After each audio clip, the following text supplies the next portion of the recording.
Hello, I'm John Daniels, and welcome to another installment of Blended Learning in Your Classroom. Today's focus is classroom management emphasized in the blended learning environment. And you may have the question, how do you facilitate a classroom with blended learning while continuing to maintain the educational integrity of your classroom? How do you provide excellence in your delivery while still keeping classroom management at the forefront of your mind? Today we have experts who have decades of educational experience where we will speak on these matters. We have Miss Lisa, Miss Paula, we have Calvin, I'm John, this is Michael, Miss Barnes, Miss Rush, and Mr. Smith. We just want to start today with our resident experts, and if they can just share with us in this conversation that we have today on blended learning and classroom management.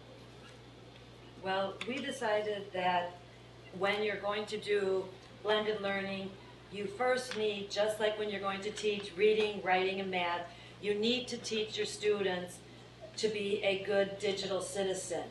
And a digital citizen is an honest and moral individual who considers his or her actions and time and their consequences. These individuals are aware of the risks and the benefits of the unmatched degree of access we have to information. When we are using blended learning environment with technology, we must first teach our children to be a digital citizen. To be a digital citizen, you should respect yourself, protect yourself, respect others, and protect others. When you respect yourself, you select names and images that portray you in a positive light. You don't post information that you would not want your mother or your grandmother to see, and you leave questions about your relationship, sexual activity, preferences, or other such personal information blank. When you protect yourself, you think about the information you're posting. What will it mean when somebody else sees it that doesn't know what was happening at the time? Don't publish a schedule of your activities, and set the privacy settings on your tools to control access to your updates, post, and profile. Be sure the facts you post are right, and it's easy to send an email or a post impulsively when you're like upset or something, but you can't take it back once you've sent it. So think about it before you post anything. When you respect others, as a responsible digital citizen, we model respect for other people. If you have nothing nice to say, then don't say anything at all. If it's inappropriate or questionable, don't forward it, don't visit it, and don't condone it. Do not use electronic mediums to flame, bully, harass, or stalk other people. When you protect others as a digital citizen, we have a duty to protect them. We cannot stand idly by when people are being bullied or abused online. It takes away just because you're not the one who is being bullied. We can't accept flaming, bullying, or inappropriate behavior. You should have a zero tolerance for unacceptable behavior and report abuse. Don't forward unacceptable material, delete it. Consider the other people's feelings and act accordingly. So if you teach how to be a responsible digital citizen to begin with before you even get online with their kids in groups, then maybe that'll help alleviate some problems. You really said a lot just there with the protecting yourself, respecting others, and protecting others. Because a lot of things that become classroom management areas in the digital world are when people break those 4 rules. And I think they're worth repeating. Respect yourself, protect yourself, respect others, and protect others. Thanks so much. Lisa? I think it was very interesting what Paula said, but I think it's interesting in the fact that when the kids come into the classroom, how many of us say, here, I'll take your phone and I'll lock it up for you.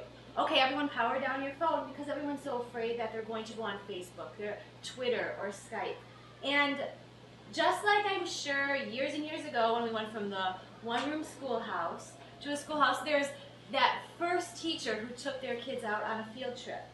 And I'm sure that was very scary. But now we as teachers, when we go on field trips, we sit them down. We say, okay, this is the rules of the bus. When we get to the train tracks, you're quiet. When we get to the theater, we sit quiet. We don't do this, we don't eat, we have rules. And that's what it's so interesting that now that we are in a digital world, sometimes I feel like the teachers are afraid to let go of what we have and enter this new world. So we, as teachers, we need to let them use these things, but we need to demand the same things we demand in the classroom and when we go to these field trips. You know, we demand that we respect each other online. We can demand, I mean, we have negotiables and non-negotiables in the school. Why can't we have them for the digital world? Why can't we create digital citizens? And when I was thinking about it, I was like, I'm sure when the first basketball game was ever played, they didn't take a ball and put it on, you know, the court and then have two hoops and put players on. And without rules, the basketball game would be chaos. And even in basketball, do they get 4 technicals or four times of doing something wrong, and they're actually taken away from the game. In school, the kids can, you know, they do something wrong, we take them out of school for a while. So I think it's just everyone needs to take the plunge into the digital world and realize that it doesn't have to be a scary place. And I think one of the things they need to do, though, to make it possible for everyone to be respectful digital citizens is to provide the same thing we provide in the classroom. If we provide a situation for the kids where they're motivated and there's structure, we always see less problems in the class and less behavior management. So what I did is I kind of went through and said, okay, so let's have use Skype in the classroom. And Skype allows individuals to communicate using videos. But if I just say, oh, this is Skype, here we're going to use it, I can see problems creating. But if I would get a projector and get some speakers and get a laptop, and I would have someone Skype, let's say we were talking about the Grand Canyon, and I knew someone, you know, who could go there, who could film it and present, you know, give them a list of what I wanted to present. Now it's so meaningful, the kids will be engaged. They will, you know, the behavior problems won't be there. Of course, anything you do when you take your child or your children on a field trip, you have to monitor. Well, when they're on the computers, you have to monitor. Just because they're on a computer, just because you took the time to individualize their lesson, that doesn't mean you're done. Now the important part begins. You need to get out of your chair. You need to make sure they're on this and that and that. Twitter, huge. I mean, I think Twitter is the new and upcoming way of communicating through social media. And a lot of schools are saying, nope, you know, we can't use Twitter. But think of how fun it would be to have a discussion in the class, a classroom discussion where the kids could, you know, tweet each other. It'll allow the shyer kids to interact. And a lot of times when we get into discussions, you know, everyone's mind travels somewhere else. But if you're just reading through them and you can say, oh, this is kind of what I was thinking, let me respond. But then when I was thinking about it, I was like, yeah, but then there'll be the children who don't respond at all. But you could even make a rubric up for that. You know, you have to at least do 5 tweets on at least 2 of the different subjects we're talking about. So now we're really engaging the kids in the discussion because right now they seem to really enjoy Twitter and tweeting and things like that. And the nice thing about that is I found that you can make 2 accounts. We can still promote them to be good digital citizens on their personal Twitter account. And, you know, we can tell them that it's not appropriate to write, you know what I mean? But we can also have an educational account where they know that I will be looking at this, but it allows everyone to be in the conversation at the same time. So sometimes I feel that the management is what we do, we just need to extend it. We do it every day. It's now time to jump in and realize that all of these things are going to be around to stay. And we need to find a way to manage them. And manage them using them and not say, oh, power down, you know, Facebook, oh, you might go on a bad page, or Twitter, or you might tweet something that's not appropriate. Well, we demand good behavior in school as we talk to each other and we socialize. It's now time to demand it in the in the media world also. I think you said something that was really great, that the field experience is an extension of your classroom. And just like we may go to the zoo and we have certain rules that we set when we go to the zoo, when we have our digital blended experiences, even as we start taking digital field trips, that we have certain rules that we need to set. These are non-negotiables. These are the things that we expect in the digital world. So let's set a set of guidelines as digital citizens as we're doing these experiences, and that way it cuts down on the management issues as we're doing that. Ms. Barnes, Mr. White? Yes, we have here Mrs. Barnes, who have hosts of experience of classroom management because she has taught for various schools for many years, and she's going to do our introduction on classroom management. Okay, with classroom management, everyone has their own style of managing their classrooms. I have the style that I basically use in my classroom is, first I set my rules. I have rules and procedures, and you need that for any classroom.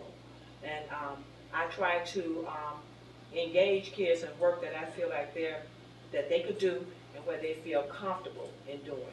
And one of the ways that I had managed my class, I put kids in groups. We have a lot of management problems in our classrooms, basically for two reasons. Either the kid is usually they're slow and it's hard for them to catch on or learn, or the kid is bored.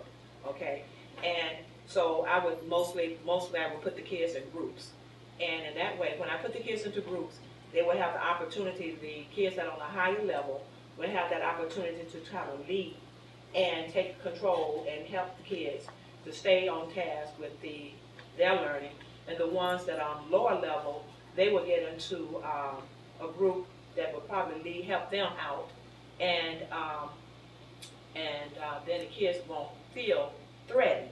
But the most important part about managing your class, you have to keep kids engaged the whole time. If you have, the more time that you have breaks in the class and like that, it gives the kids the opportunity to act out or to stray away from the lesson, and that's what we do not want. So you need to have your lesson plans together and make sure everything is in order and keep the kids highly engaged, and it's something that they really enjoy doing. And if they don't, you can observe that during your learning. You learn yourself. The kids also learn from peers. And I have learned that because I have worked with kids in different groups, and I taught things one way, and when they talked with their peers, the peers taught it another way. And the kids picked up from their peers, and so, which is a good thing, peer learning. Also, when I was saying with the management, if you keep kids involved and get them involved in things that they like doing, you have less problems in dealing with any situation in the classroom. I think the bell-to-bell management style that you talked about is so important, that when you teach from the bell to the bell, then students know that there's no free time for choosing other activities. And so that always is something that's important. There's another thing that you mentioned about working in groups. There's a 4-week model that we learned about, where the first week is where you teach in whole group discussion, and that way you use the traditional model, and that way the students understand, and it gives you an opportunity to learn your students. The second week you split it in half, and so if we're talking about a class of 24, second week you do 12 students in one group, the second week 12 in another group, and so you still have students who you're learning, but you know that you can, if there's people who have challenges working with each other, you have 2 groups to try to put them in. Third week you do 4 groups, and so you have 4 groups of 6. You have 6 groups here, 6 students here, 6 groups in that corner, and so that may be a really good use of your stations, where you have 4 stations where people can move around, with the ultimate goal of trying to get to, if it's a classroom of 24, now you have 6 groups of 4, and so in those 6 groups, these students have these challenges, and so you may either group them by motivation, group them by skill, group them by interest, and use those things all in the blended environment people who are strong in computers, people who are strong in written, in different things, and that way it helps. And so I appreciate you sharing that. Mr. White? Yes, seems like we're all talking about the same thing, that we are not going to reinvent the wheel. And I would like to show you one of the techniques that I use in blended learning when it comes to managing a classroom. As Sister Paula alluded to, she alluded to the fact that digital citizens and knowing your students, setting the students up with the proper partners so that they can be productive, and also keeping them engaged, as Ms. Barnes had alluded to. What I typically do in a classroom before we start an engagement is that I set an objective and create what is called a T-chart. The T-chart keeps the students engaged. For example, if this is a history lesson and we're discussing the Civil War and kids are using their blended learning on the computers to investigate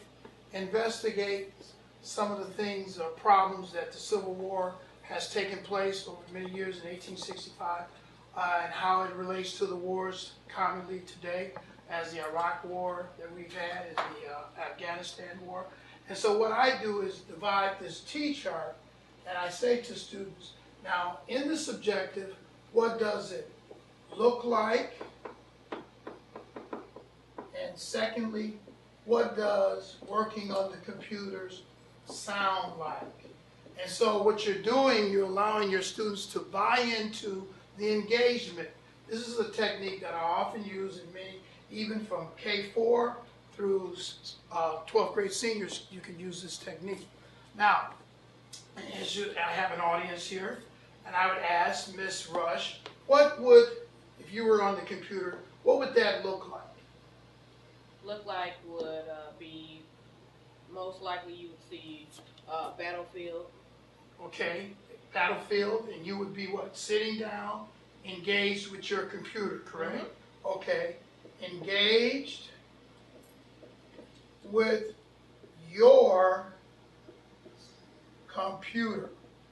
Okay, now the kids would be giving a list of what does, looking at your history of Civil War, what does it look like? Someone give me another, what would it look like students doing? Hands on their mice and keyboards. Okay, hands on, then you may want to emphasize, depending on the level of group of students, you may want to underscore their keyboard, okay, and etc. Then you can, as you can see, you're keeping them on task, they're buying into the engagement discipline for classroom management, and then you would jump on the other side. Now, oftentimes we realize that when students are talking, if they're talking about the work, engagement is still taking place. But if they're talking about Saturday or Friday's party, engagement has been veered away. So then you would ask the students, what does it sound like? Sister Paula, what would it sound like you're engaged in your computer?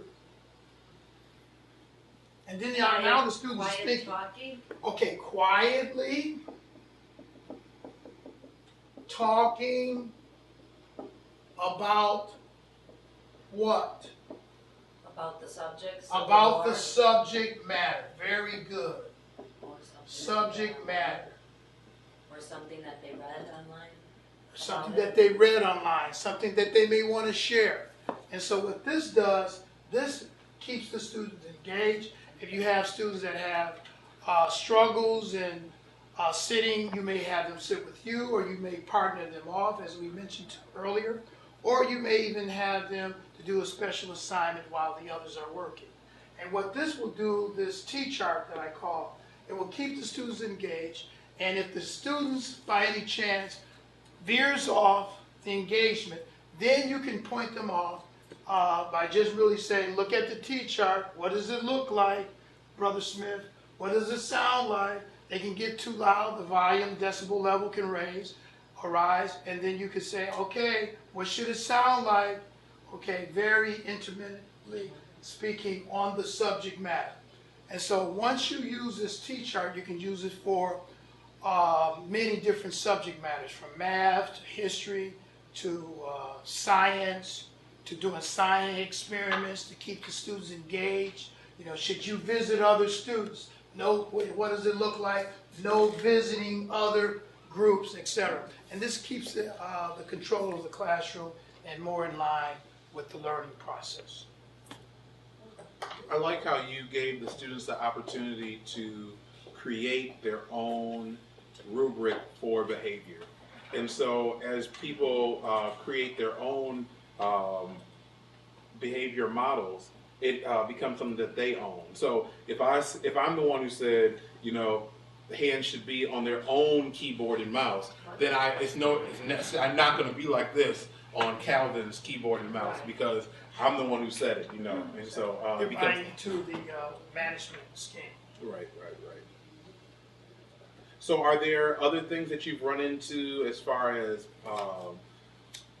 general class? Because you mentioned that classroom management is really the same in the blended environment as it is. It's we're not reinventing the wheel. We're just transferring the tools and mechanisms of learning. It's not more or less vis-a-vis, face-to-face with the teacher to the students. It's now more engaged with their technology. We're living in a technological society now. Kids are in their bedrooms, in their private places, of quarters, and they're interfacing via the computer, talking to people in Alaska, New Mexico, and Europe, et cetera, et cetera. And so this is the age of our technology and how education is moving. So we, as practitioners, we must follow the trend and also be a part of that cutting edge of technology. But don't you think that when I was online reading about this, that it must be that the teachers must know what they're going to have their kids online doing. They must be able to work with it too, because you can't just send the children and say, because I know myself, go to Google, search it, do this, you come up with a whole bunch of stuff on Google, all these sites, and you're like, okay, what am I supposed to do? And that's when they start saying, what'd you do? And they're lost focus on your... You know, that's part of your teaching. Before students interface with the computer, there's a series of teaching that takes place prior to the students getting on the computer and engaging in an objective or assignment on the computer. Procedures and policies should be set, and once, even as cooperative learning should not be on the first day of the classroom. Students should learn what is cooperative learning. They should be given assignments, and they should blend and understand the learning concept and the learning environment of the classroom in order to work productively with one another before they actually start engaging in individual work. And I think what you did could also relate to what we were talking before. So now we know the management that we expect when the students are online. How we expect the students to act in the classroom. And like you said, if you were talking about the Civil War, just using each of these things, I know a lot of places they will reenact the Civil War. Great way to Skype, and use that. And now you've given the students the objective, this is what we're doing with Skype. Or if they are going to use Twitter, I want you to discuss, what were the causes of the Civil War? Why did the Civil War start? That we can use all these things, but if we are telling them, this is what we're going to be doing, it's a totally different ballgame if you're just going in and saying, okay, now we're going to use Twitter. Well, I think that's when a lot of the problems happen. But if you give them a goal and say, this is the goal we're going to reach, students follow that goal for the most part. And it must be concise and clear. Right? Exactly. It's a lot different saying, go ahead and tweet about the class, and saying, okay, I'm modeling for you what a good tweet looks like. I know there's a college class that one of my friends was telling me about, where at the end of each chapter, they had to come up with a tweet for that chapter. And so they used the skills of, okay, you're limited to 160 characters. What does that mean, 160 characters? So now you're teaching what is a character, and then now it's teaching vocabulary, because you have to choose the words that fit in to try to encapsulate that entire chapter that you just talked about. Ms. Barnes? Yes, I was just going to say, one of the key points is the teacher needs to be organized. If the teacher's not organized and have her plans in order, then that's when we start having problems also. If she has everything lined up in the way that she wants the class to be taught, going through the different procedures, just as I had said earlier, and basically the classroom management shouldn't be a problem. So that you have to be ready and organized yourself. But I also, expect for them to be. but also the teacher knowing the basics of these, how to maneuver these things. That's been And not, you know, you can have, the students can help and they would do this, but you should actually know how to tweet. And let's not forget also reinforcement of positive reinforcement. Tommy, you're doing an excellent job. I like how you're focused on your computer, you're getting things accomplished and so and so. And when we do that, children like to be praised, and they like to have that positive reinforcement. All children do. All people like positive reinforcement, not just children. But at the same time, while you're in the classroom, again, the teacher must be an effective facilitator.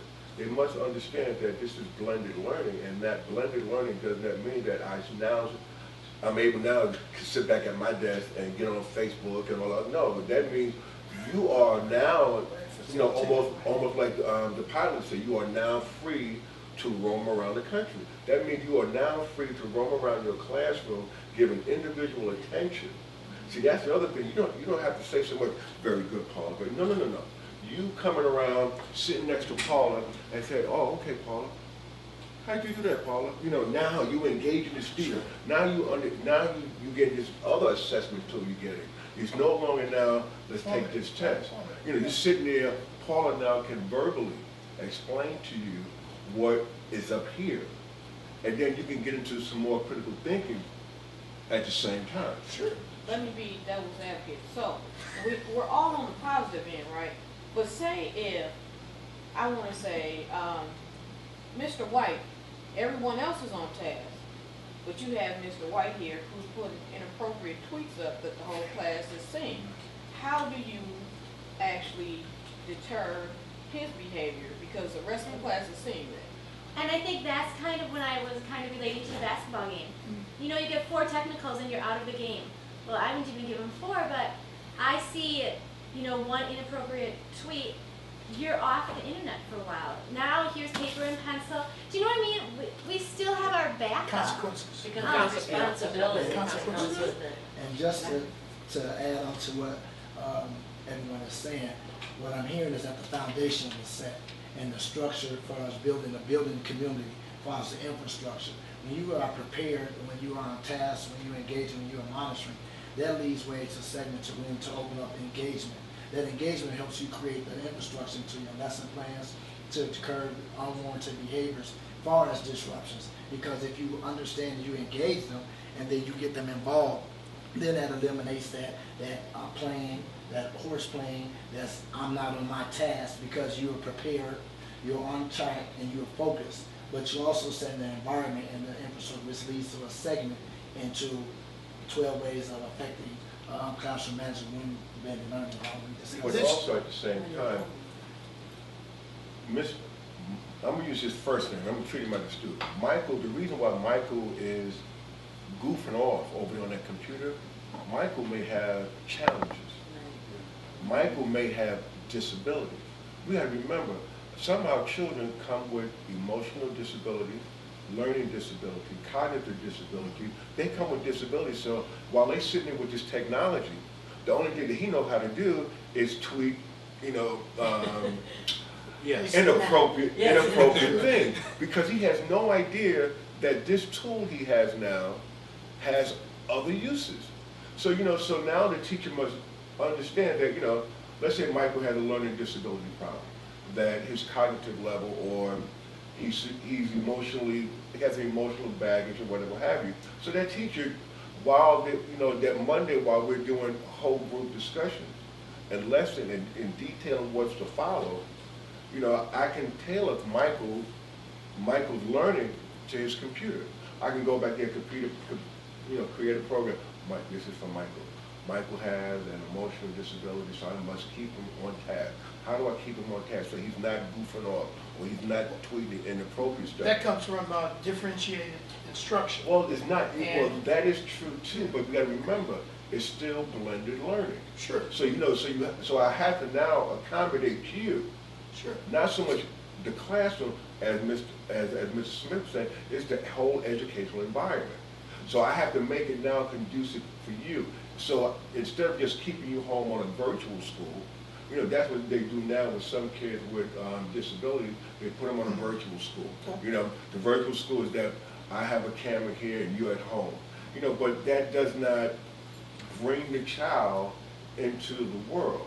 What I have a tendency of doing, when there's a student that has propensity to get off task and to veer off into navigation of social media, et cetera, I tend to get a student, and this is how a teacher knows their students. I'll place that student with a partner with a student that is more of a structured, dogmatic type of student that is conscientious of getting good grades.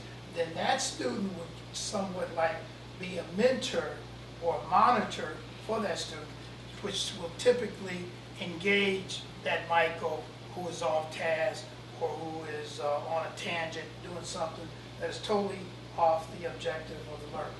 And so that's what we need to do, to group students with the students that you have identified that are students of leadership, that are taking leadership roles, that will keep that, steer that, and guide that students on the tasks of engagement. But then you have that kid, I'm going to cut you up, Mr. Smith, but you have that kid who's sitting there who has a visual problem. Again, a child with disability, trying to figure out why he's messing up. The child needs glasses, or the child has a bad eyesight, and there's no other way to help this child. So again, the teacher must be effective. Sure. And the teacher must be able to, say, okay, this kid has a visual problem. Again, a child with a disability or with challenges. So you create, a learning plan for that particular person for Tuesday, Wednesday, and Thursday. The kid may be partially blind. Create something in Braille, or create something in the lesson that the computer talks to the student. So the student can see and also hear. So you have two accommodations going at the same time. But I think just because we have one student or two students or three students who have these challenges, we can't keep saying, okay, you're coming into school, shut off your phones. Okay, no more Facebook, we're at school. Because we have those students, and those might be the students that when you go on the field trip sit next to you, because what are you doing? You're guiding them, you're showing them this is the appropriate way to sit. We can't say because you have this problem, we can't allow you to do this. No, then our job, we have to step up to the plate and say, no, this is how we sit in a theater. No, this is how we act. And no, this is not appropriate. Let me show you. And sometimes we do have to give them a timeout.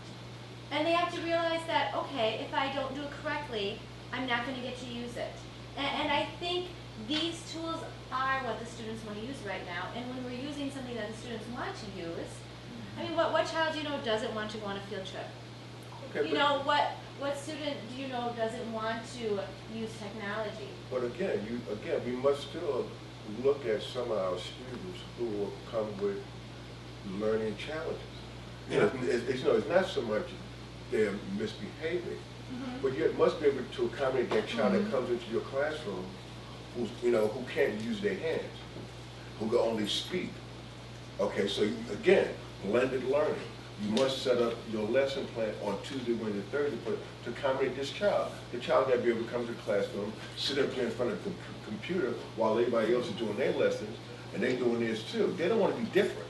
They just want to be independent. I totally agree with you that it's important to have individual educational programs for every student, no matter what their learning level is. And blended learning takes away the stigma from that. So if you're creating a program on Tuesday, Wednesday, Thursday for someone who has a visual challenge, or on this day you're using the larger font on the computer and you're letting that student know, hey, this is the key combination, so that you can use a larger font so people don't know that. I think those are great strategies that you can use to implement those things. And I also like the strategy that you presented where you partner students with students who are unable to maintain their level of comprehension and discipline. And some other strategies, like Lisa mentioned. Mr. Smith, you were sharing something about 12 effective ways to control off-task behavior when it comes to blended learning. Okay. And these are some of the 12. You're welcome. These are some of the 12 policies that I use within my classroom, and a combination of what research has said, what various teachers have used, and some of these behaviors or consequences or expectations that we're already using, but to incorporate it with social media is critical because they're so exposed to so much information, and you have to be, first of all, you have to make clear expectations from day one, being consistent, and that creates the learning environment and that building community. Once you start your class, and day one, you set the tone, you set the atmosphere, you set the rules and expectations. So they know whether you're in the computer lab, in the hallway, going to the bathroom, they know your rules and expectations. So make clear expectations from day one and be consistent. If you say, if a rule for your classroom is say, no talking, keep your eyes on your computer, and that's what you hold fast to, that's what you stick to, because they're expecting that, because they're looking for high expectations and standards. Point number 2, be visible and monitor frequently. Because they're so accessible and exposed to so much information from Facebook, tweeting, it's critical and imperative that we walk around, that we supervise, that we watch what they're doing, how they're doing it, and we also make sure that we are monitoring, because they're savvy, some are computer savvy, some know more information about the computer than we do. So we as educators have to be so supervised and monitoring in that component that it helps reduce unwanted and off-task behavior. Point number 3, make sure you supervise at all times. I stress and wrote supervise because it is critical that we supervise, because we have cyberbullying, we have predators, we are there exposed to different inappropriate sites, also sites where they have access to that we didn't even know they can get access to. And from example, I had a student in my classroom when we went to the computer lab for a science project, and they clicked on so quickly, and underneath the main page was an inappropriate page. So I had to go in and come back because they got the other kids' attention. So what happened, they said, oh, look at that. So that led me to go over to monitor and supervise what was going on, because technology is so fast and it's moving and it's changing. Point number 4, don't fall for I'm done trap. Can I get on Facebook or I can listen to my music? Limit all distractions. That's that situation where Brother John was talking about class-to-class instruction, bell-to-bell instruction. If you are having an assignment or a lesson that's from bell to bell, it eliminates off-task behavior. It eliminates, can I listen to Facebook? Can I get to listen to music? Can I get on Facebook? Because you want to limit all distractions. Because you're going to have students that finish sooner. You might have students who are slow. You might have students who pick up and grasp slow. But you, as an effective teacher, what Ms. Ellaby was referring to, have to make sure that the assignments and the tasks will take them from 10:45 to 11:45. If that's your time slot, that's your area of time and instruction, then that's what you focus on. Point number 5, make each lesson relevant and meaningful. A highly structured, which reduces off-task behavior, bell to bell. So you don't want to get in a situation where students are doing an assignment. Let's say, for example, you're doing math and you're giving them some math problems and it's only 10. And they get done within 10 minutes. Then you have them sitting around for 30 or 40 minutes off task on other sites, so that causes more distraction, more disruption, and then off-task behavior. So you make sure that they're relevant and meaningful. Meaningful, well, that means you have to do some legwork the night before within your lesson plans to make sure that it's critical and intense enough and rigorous enough too, so they can stay focused. Point number 6, use single-based monitoring systems from your teacher-based computer. Some systems are equipped with where you can monitor from viewing from a main computer. Now, based on the school, based on your technology, some teachers have classrooms where they have instruction where you can monitor the kids' work from your main computer. So that system is a vital system to help and reduce off-task behavior and help increase classroom management. And then point number 7, create structured lessons that cause rigor, relevance, and that's real. The 3 R's. Rigor meaning that's the intensity, relevancy is how and because it connect to what you're doing, find your subject content, and then being real. Real means how can I relate this, connect this to real world situations, real world problems. For a prime example, let's say in science we're talking about different diseases. Now there we're talking about STDs. Give them some kind of connection where statistics, from probabilities to graph to information that relates to STDs, that relates to contracting diseases, and then connect that to them looking at the images from social media. And then point number 8, have clear consequences. So this is Paula talked about consequences as referring that to a basketball game. It's so important that they have rules and regulations. Believe it or not, our kids are looking for structure. They're looking for guidance. They want rules. They want to. But if you don't be fair, you don't be consistent, and you don't have established rules, then you want unnecessary off-times behavior as far as horse playing, as far as not engaging, as far as those unbehaving. So you have to be firm and fair, which goes to the star, actually be firm, fair, and consistent. Verbal warning. Mr. Smith, yes. that's a question. I'm going to interrupt you. That's When you was talking about number 5, making a lesson relevant and meaningful. mm-hmm. In your years, when you have made a lesson like you got us into before, the fire, Okay. by making it relevant, making it real, authenticating that particular lesson, on a scale of 1 to 10, did that really reduce your kids wandering? For that particular experiment with the fireworks. Correct. Well, for that particular experiment, what I try to do before I even introduce the lesson or introduce the activity, I always think about what piques their interest. And then that's where the groundwork comes in before you get to the actual fire. So what we did during that particular session, I gave you a survey or prior knowledge information. What do you know about fire? So that prior knowledge, that interest gave me a time to say, now she's thinking, now he's thinking. Since Erica said a cigarette lighter represents us, a cigarette lighter represents fire, to light a cigarette. Some say that you can use it for heat. So first of all, I did my pre-work or my brainstorm before. And then I said, okay, now I got them hooked. If I can talk about and get them engaged what they know about, then I can make the correlation or the parallel to get them interested, which reduces off their behavior because now you're motivated, now you're engaged, now you want to know about the fight, now you want to play about the fight, now you want to see, wow, what's going to happen at the end. And so that kid now who has that behavioral problem, or let's say that emotional problem, yes. What have you done to that kid now? Well, prime example, in a prior session we did on blended learning, I had a student, and not a student but a teacher, and she was role playing. She was a continual talker.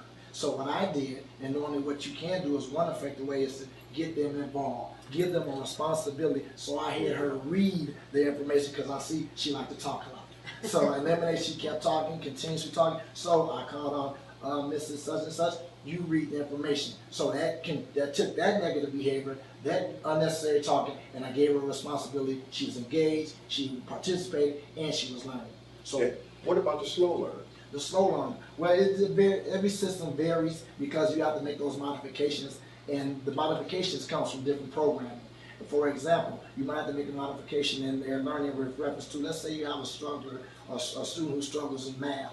Then I'm going to have to make those adjustments for the math curriculum. They might be modified and say we're doing division, and they struggle along division. So the system that I incorporate, planning before within my lesson, I have them on a different program, some different information, and then we'll make that adjustment. But it can go back to the parent if you just have one that's a little bit slower that can work next to one that is like the leader, the pairing.